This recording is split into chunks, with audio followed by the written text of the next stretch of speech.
Amir Rosentine says in his book that we can be film directors of our own lives.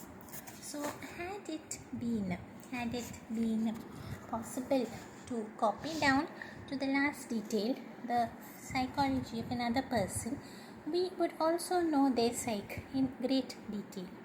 So, this is of course impossible. We are not blank sheets of paper. However, physiological and psychological states are two different names of the same phenomenon. So, the individual's inner state is a unique way of taking in, processing, and keeping information.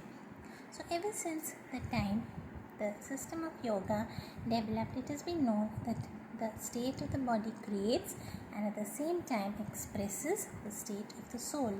So we perceive the outside world with our entire body. We also express our inner world with our entire body. So if we know how to look, even someone's posture can tell us his entire history. So the position of his head, is his spine straight, do his arms move simultaneously, symmetrically or disjointedly.